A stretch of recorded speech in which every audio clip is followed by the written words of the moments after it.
A paz do Senhor, meus irmãos, estamos aqui para dar continuidade no estudo da lição de jovens das casas publicadoras das Assembleias de Deus.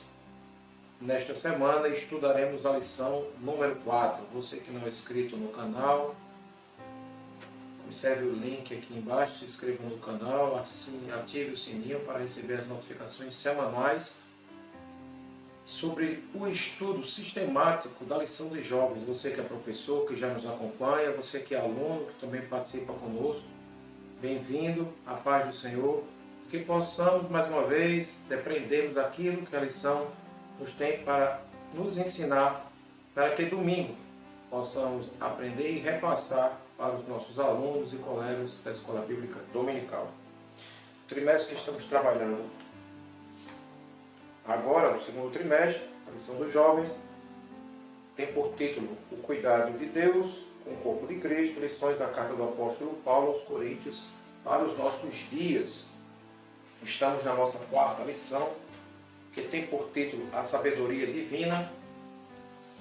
E o texto do dia diz o seguinte, está em 1 Coríntios capítulo 1 e versículo 21. Visto como na sabedoria de Deus, o mundo não conheceu a Deus pela sua sabedoria. Aprove a Deus salvar os crentes pela loucura da pregação. A síntese da lição diz o seguinte, a mensagem da cruz é loucura para os que não conhecem a Cristo, mas é a manifestação do poder e sabedoria de Deus para a salvação de todo aquele que crê.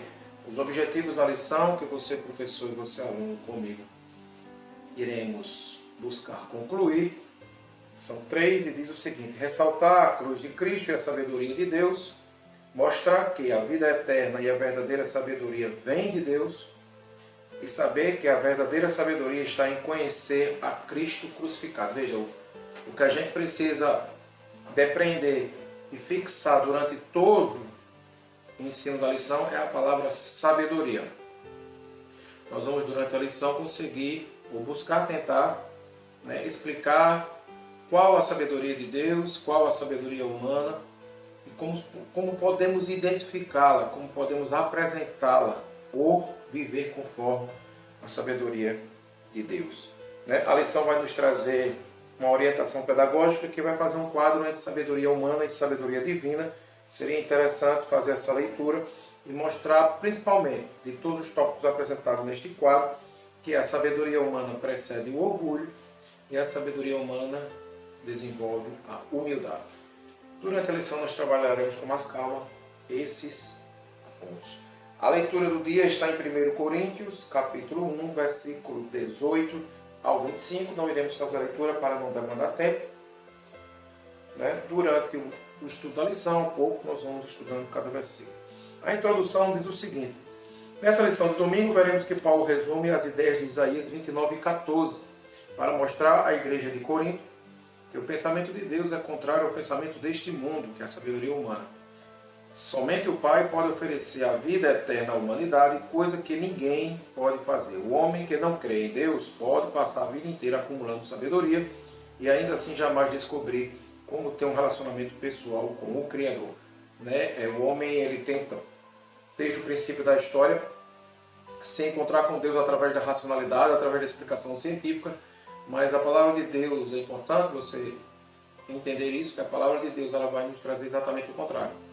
Que para você adentrar, você conhecer ao Senhor Jesus Cristo, é preciso você renegar os seus princípios de explicação racional para tudo, porque a palavra de Deus ela se explica através da sua leitura e do seu estudo e do seu comprometimento em estar próximo a Deus. E não há explicação humana no viés de conhecimento de livros de autoajuda, seja como for, que vai explicar esse relacionamento. O primeiro tópico da lição diz o seguinte, a cruz de Cristo e a sabedoria de Deus.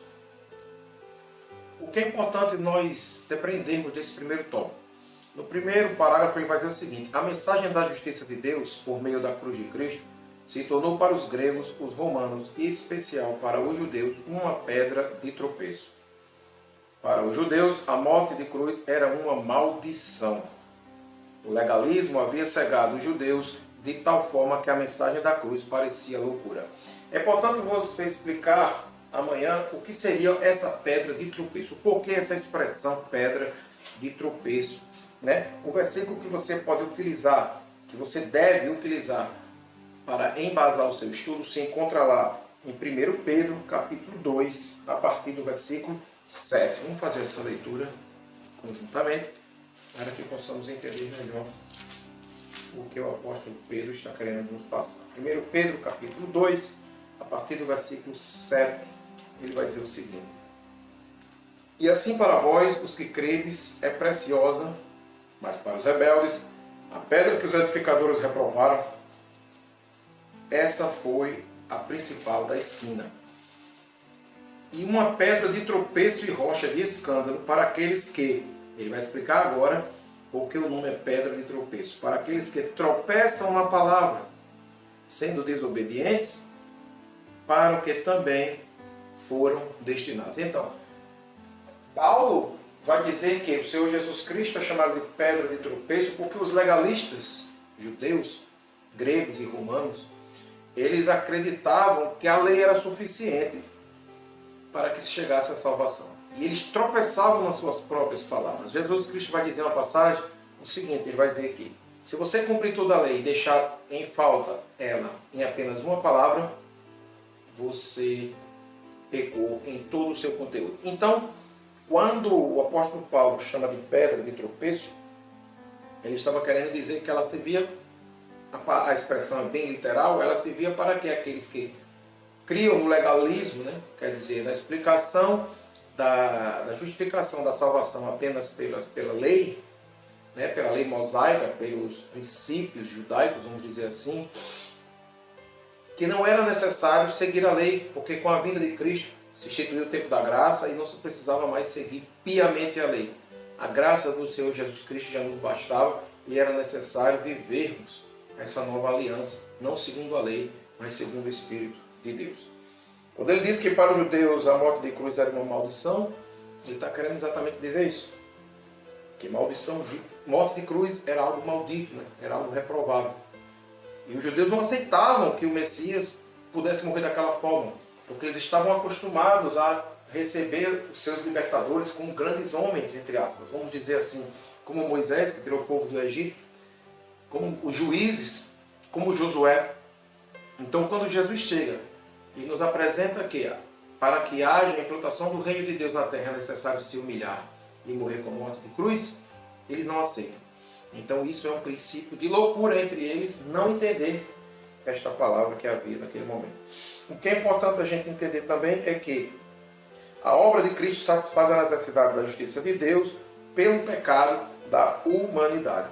E que em contrapeso de estabelecermos a pedra de tropeço, Jesus Cristo se torna, na verdade, a pedra angular, a pedra de esquina, a pedra preciosa. O que seria a pedra angular de esquina e preciosa? Antigamente, nas construções daquele período, principalmente, se baseava a construção de uma casa através de uma primeira pedra. Essa pedra era a pedra de onde todas as outras deveriam ser colocadas. Ela era uma pedra principal e ela servia de prumo, de rimo para todas as outras pedras da construção. Ela era a pedra principal, a pedra angular. Assim também é o Senhor Jesus Cristo para conosco. Através dele devemos pautar a nossa vida e arraigar os nossos princípios e as nossas necessidades, baseadas no conforto e na paz trazida pelo Espírito Santo de Deus, que nos traz essa certeza de que vivemos como Cristo e para Cristo e como novas criaturas. E ainda sobre esse primeiro tópico é importante destacar o quê? Quando ele diz o seguinte, já no final do primeiro tópico, eles, tendo conhecido a Deus, não glorificaram como Deus. Tais palavras referem-se àqueles que reconhecem a existência de Deus por meio do conhecimento natural, mas não o reconhecem como Deus. Uma coisa é reconhecer a existência divina, outra coisa é se submeter e glorificar a Deus como soberano e Senhor. Nos dias atuais é importante a gente trazer à memória que tem grupos de pessoas que dizem: não, eu conheço a Deus, eu amo a Deus, bate no peito, Deus está comigo, Deus faz parte da minha vida, mas o seu comportamento, os seus princípios, os seus atos não correspondem àquilo que ele fala. A palavra de Deus vai nos trazer um versículo em Isaías, capítulo 29, versículo 13 e 14. Eu deixei separado aqui para os irmãos, para demandar tempo. Isaías, capítulo 29, versículo 13 e 14. Seria muito bom você usar esse versículo para abarcar essa informação das pessoas que reconhecem a Deus apenas como no seu natural e não nas suas práticas. Quando ele diz assim, ó, Isaías 29, do 23 ao 14. Isaías 29, versículo 13, melhor dizendo, e o 14. O Senhor diz: este povo se aproxima de mim com a boca e me honra com os lábios, mas o seu coração está longe de mim. A adoração que me prestam é feita só de regras ensinadas por homens. Mateus capítulo 15 também vai trazer a mesma mensagem a partir do versículo 8, né? Quando ele vai dizer que este povo que se aproxima de mim com a sua boca me honra em seus lábios, mas o seu coração está longe de mim.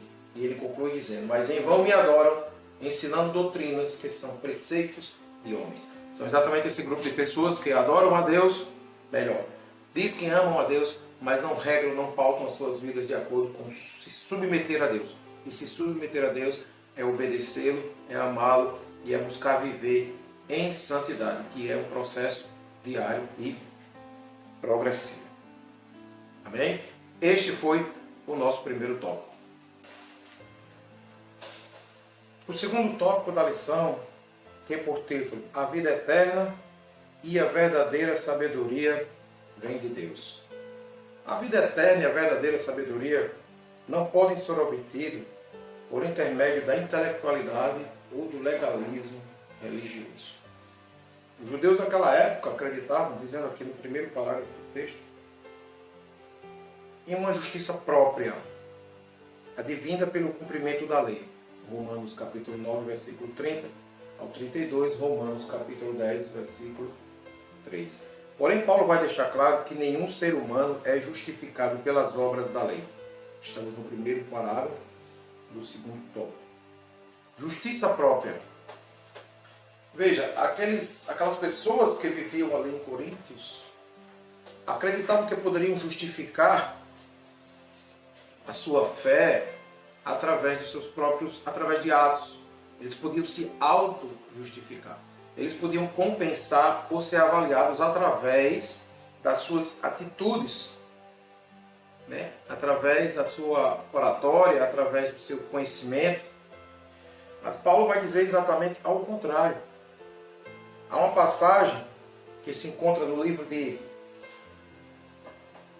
Isaías, capítulo 64, versículo 6, que vai exatamente mostrar que as nossas justiças não valem de nada. É importante esse versículo, ele vai dizer o seguinte: mas todos nós somos como o imundo, e todas as nossas justiças como o trapo da imundícia. E todos nós murchamos como a folha, e as nossas iniquidades como um vento nos arrebata. Veja, as nossas próprias justiças não servem na balança de Deus. É importante apresentar isso, é importante entender isso. Cristo morreu por nós porque nós não tínhamos força para chegarmos até Ele. Tem uma leitura num livro chamado A Mensagem da Cruz, de Tiago Rosas, que ele diz o seguinte, eu trouxe aqui para os irmãos para ler. Se Deus esperasse que nós melhorássemos nossas atitudes e fizesse a si mesmo boas pessoas, uma mulher mais digna, um homem mais bom, um homem bom, para poder vir até Ele, que necessidade haveria de Cristo morrer na cruz? Se Ele tivesse uma mínima perspectiva de que nós sozinhos e o nosso espelho, e talvez os nossos livros de autoajuda, com regras de moralidade, civilidade e religiosidade, pudesse propiciar-nos diante de Deus, Ele teria submetido ao escárnio publicamente Cristo na crucificação? É claro que não. Pelas nossas próprias forças, pelas nossas próprias atitudes e justiça, jamais chegaríamos a Cristo. E era isso que Paulo estava querendo mostrar. Que a justiça própria, a justiça humana, não nos justifica diante de Deus. Paulo vai destacar mais ainda. que o juízo divino não será requerido nas obras realizadas segundo a lei, mas segundo os frutos de justiça. O que são os frutos de justiça? Tiago capítulo 2, versículo 15, a partir do versículo 17, vai nos dizer isso. Tiago capítulo 2, versículo 15. Tiago capítulo 2, versículo 15 ao 17. Veja o que nos diz a palavra de Deus. E se o irmão ou a irmã estiverem nus e tiverem falta de mantimento cotidiano, se algum de vós lhe disser, ide em paz, aquentai-vos e fartai-vos, e lhes não derdes as coisas necessárias para o corpo, que proveito virá daí? Assim também a fé, se não tiver obras, é morta em si mesma. Veja, não estou dizendo que a fé ela é corroborada, que as obras são suficientes para a salvação. Mas o que eu estou dizendo é que a fé sem obras não pode ser comprovada. As obras não trazem salvação, mas provam que o salvo está produzindo o quê? Frutos de justiça. Talvez você conheça pessoas, todos nós conhecemos pessoas que se dizem salvas, mas não estendem a mão ao próximo. Se dizem salvas, mas não se compadecem pela dor de alguém. Quando a pessoa é realmente salva, é uma nova criatura, automaticamente, ou progressivamente, vamos assim dizer, ela desenvolve os frutos de justiça. E esses frutos de justiça é resultado de um coração que ama a Deus. Segundo Coríntios, capítulo 9, versículo 12 e 13, você também pode trazer e fazer a leitura, que diz o seguinte: o serviço ministerial que vocês estão realizando não estão apenas suprindo a necessidade do povo de Deus, mas também transbordando em muitas expressões de gratidão a Deus. Ajudar o próximo é um ato de gratidão a Deus. Porque quando eu posso dar ao próximo algo que eu tenho, significa que eu tenho em abundância. E significa também que Deus fica agradecido por estarmos cuidando uns dos outros. E ele continua dizendo, por meio dessa prova de serviço ministerial, outros louvarão a Deus pela obediência que acompanha a confissão que vocês fazem do Evangelho de Cristo e pela generosidade de vocês em compartilhar seus bens com eles e com todos os outros. Através das suas atitudes, através dos seus frutos de justiça, as outras pessoas poderão ser alcançadas através do seu exemplo. Então vamos quebrar essa barreira de que ser cristão é ser cristão na igreja. Prestar o meu culto e volta para casa. Devemos nos compadecer, devemos ajudar, devemos estar imbuídos em trazer o bem àquelas pessoas que necessitam.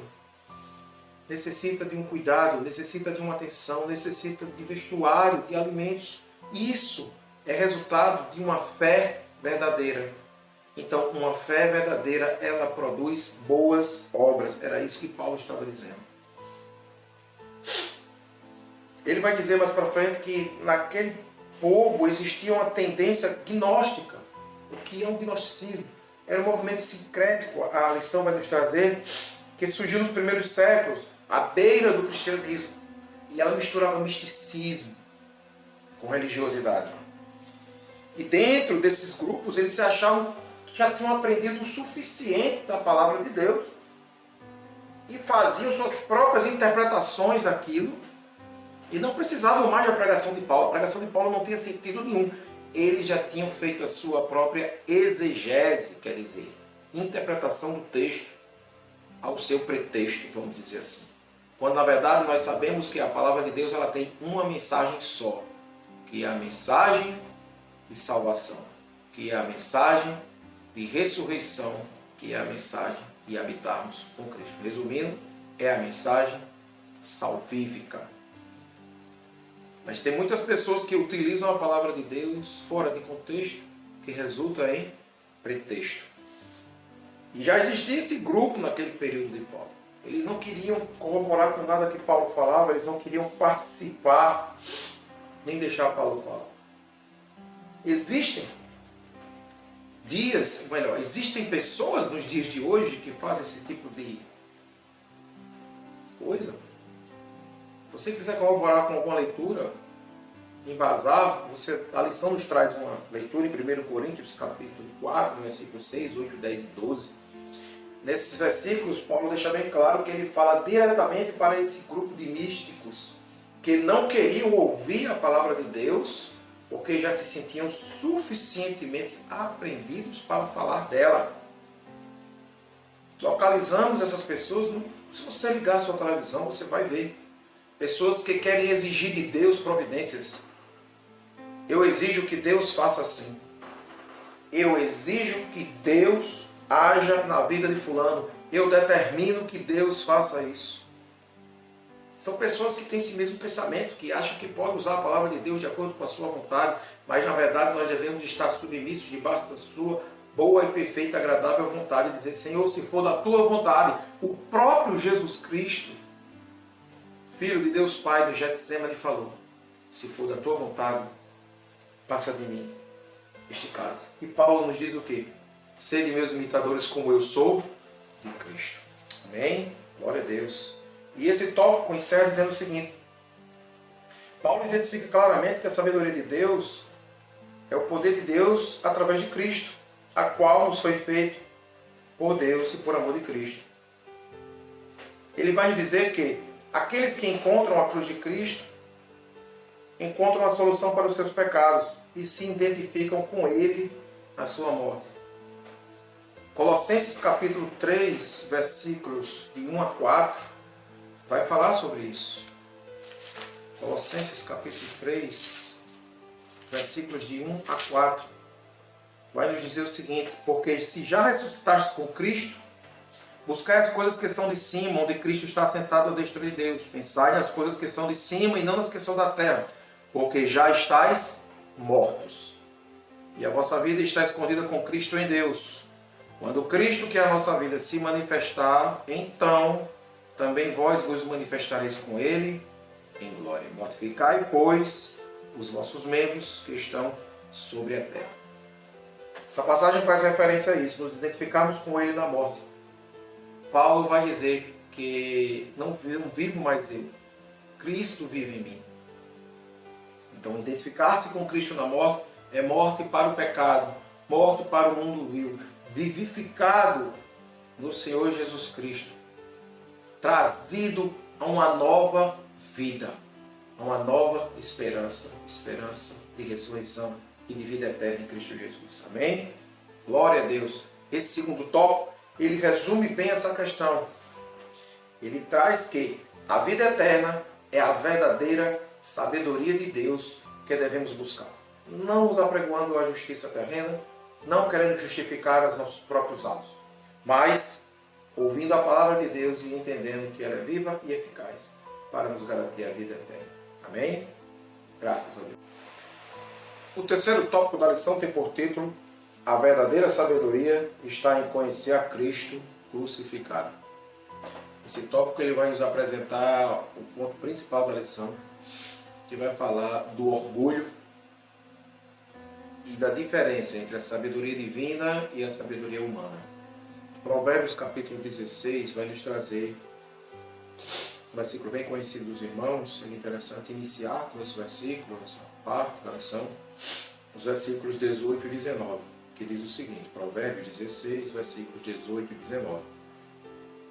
A soberba precede a ruína, e a altivez do espírito precede a queda.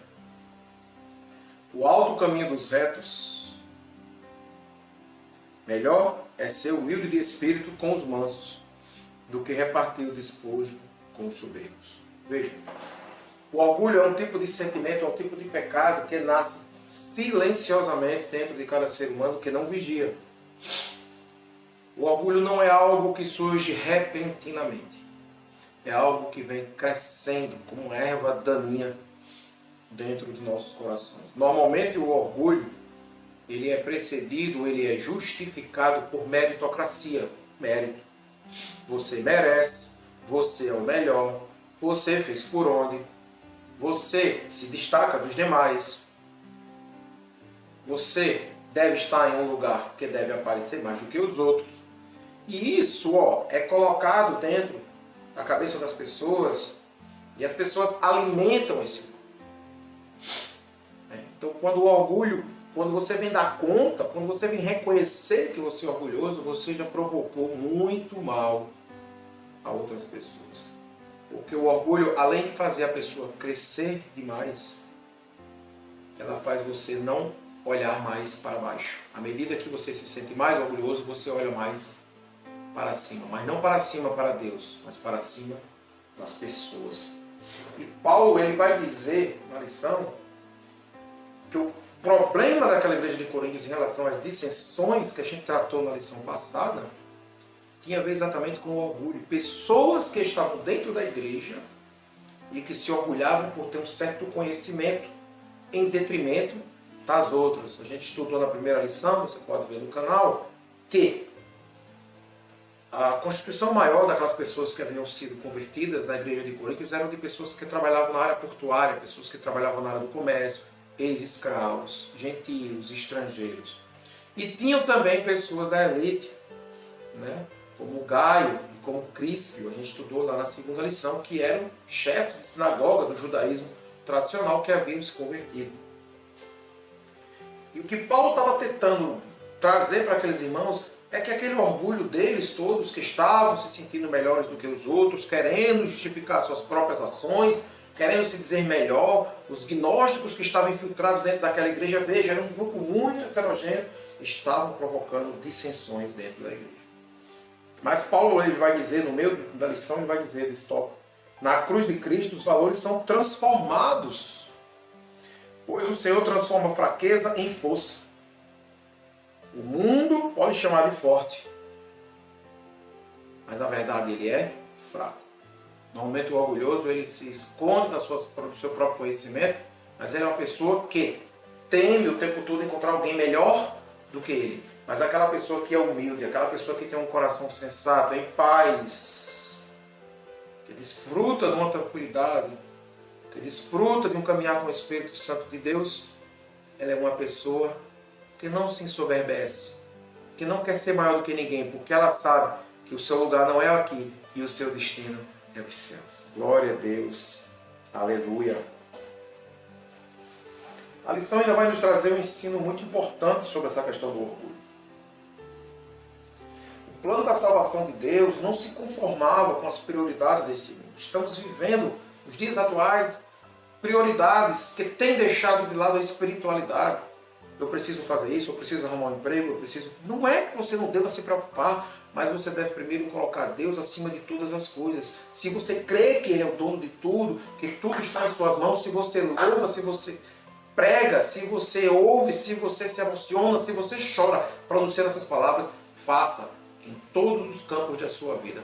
E não apenas naqueles em que você não vê solução. Porque quando entregamos a nossa vida nas mãos de Deus, Ele resolve no tempo certo aquilo que precisamos e da forma correta. Talvez como não pensamos, mas os planos de Deus são maiores do que os meus, do que os seus. Aleluia, glória a Deus. Ele ainda vai falar na lição, segundo subtópico, sobre a sabedoria divina. Ela é vista como um antídoto contra quem? O orgulho. É importante a gente fazer essa diferença entre sabedoria divina e sabedoria humana, né? Tem uma passagem muito capcial, muito importante, que vai falar sobre essa sabedoria, que está lá em Tiago capítulo 3, a partir do versículo 13. A partir do versículo 13. Deixa eu ver se está certo. Tiago capítulo 3, versículos 13 a 18. Isso mesmo.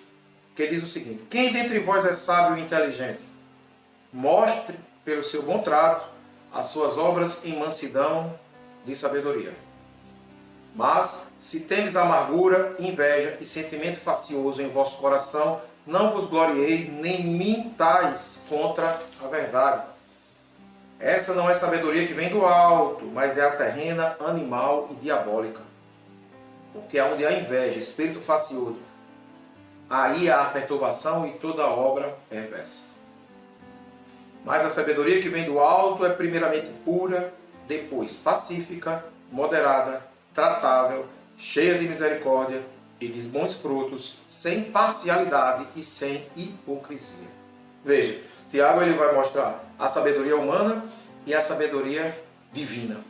A partir do versículo 17 ele fala do que você deve buscar viver para desenvolver uma sabedoria divina. Nos versículos anteriores ele vai explicar o que seria a sabedoria humana, principalmente no versículo 15, quando ele diz que a sabedoria humana é terrena, animal e diabólica. Eu quero falar rapidamente sobre esses 3 pontos, terrena, animal e diabólica. A sabedoria terrena, ela é a sabedoria que vai revelada através da razão, onde o homem tenta explicar tudo pela razão. Isso surge lá no século XVII com a ideia do iluminismo, em que o homem quer explicar tudo pela razão.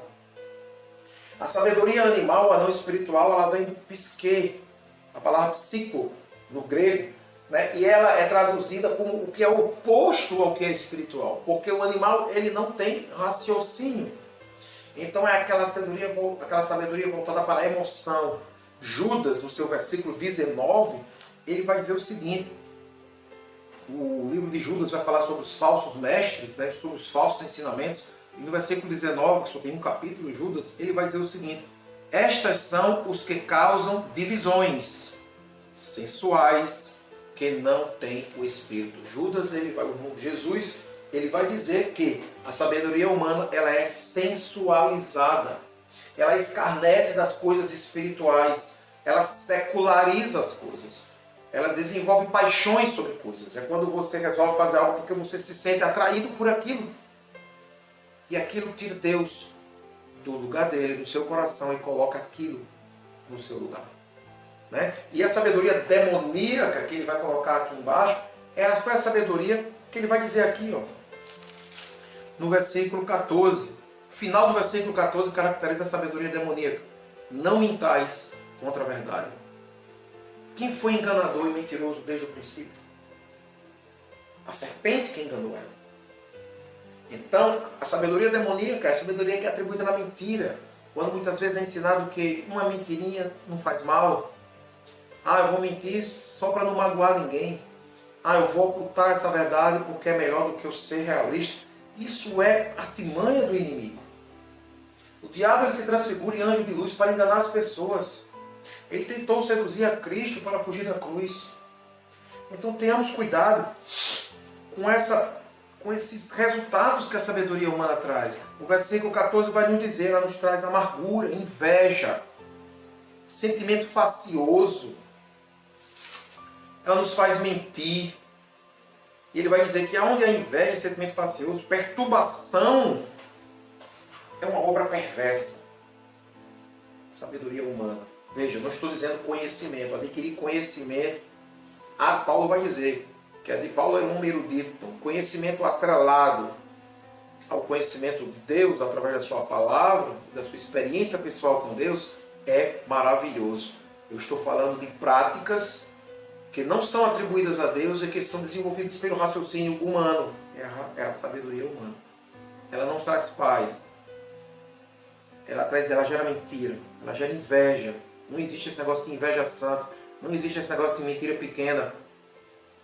Que Deus possa tocar em nossos corações e que possamos tirar essa secularização de dentro dos nossos corações e de nossas igrejas.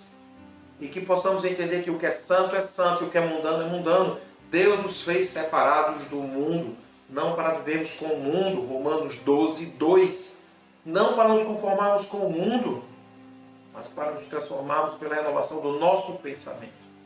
E a sabedoria divina, estou concluindo a lição, ela é pura, quer dizer, ela não mente. Primeiramente, ela é pura, veja, não tem mentira. Ela é pacífica, ela é moderada, tratável, cheia de misericórdia e de bons frutos, sem parcialidade, sem grupinhos e sem hipocrisia. Esta é a sabedoria que nós devemos desenvolver, que nós devemos apresentar para o mundo, sem mentiras, pacífica, que deseja paz, equilibrada, moderada, que dê frutos, que dê resultados, que seja cheia de misericórdia, tratável. Tem pessoas que se julgam cristãs e são pessoas intratáveis. Você não consegue conversar, são pessoas. Isaías 53 vai dizer que Cristo era um dos mais humildes, não havia formosura, não havia beleza. As pessoas viravam o rosto quando olhavam para ele. Ele era humilde, ele era servo. Um homem com o rosto marcado pelo trabalho. Jesus era carpinteiro, mas ele demonstrou o que era a verdadeira humildade e não usurpou ser igual a Deus. Antes se esvaziou de sua glória para morrer por mim e por você. Também sem hipocrisia. Sejamos verdadeiros, sejamos sinceros, mas com moderação. Estudamos na lição passada que uma verdade dita numa hora certa é como maçãs de ouro em salvas de prata. Glória a Deus, aleluia. E a lição encerra dizendo o seguinte, que o salvo sabe que está protegido mediante a cruz e a ressurreição de Cristo. Todavia também deve estar consciente de que a salvação só é possível enquanto permanecer na fé. 1 Coríntios capítulo 10, versículo 12 vai dizer, aquele que está de pé, cuide para que não caia. A salvação ela é obtida, mas ela precisa ser mantida. Ok? E ele conclui dizendo, a glória da igreja está na cruz de Cristo, que a conduz para a vida eterna com Deus. Gostaria de fazer uma leitura final com os irmãos em Jeremias, capítulo 9, versículos 23 e 24. Eu deixei aqui separado para demandarmos tempo. Que diz o Senhor, Jeremias 9, 23 e 24. Assim diz o Senhor, não se glorie o sábio na sua sabedoria, nem se glorie o forte na sua força, não se glorie o rico nas suas riquezas. Versículo 24. Mas, o que se gloriar, glorie-se nisto. Em quê?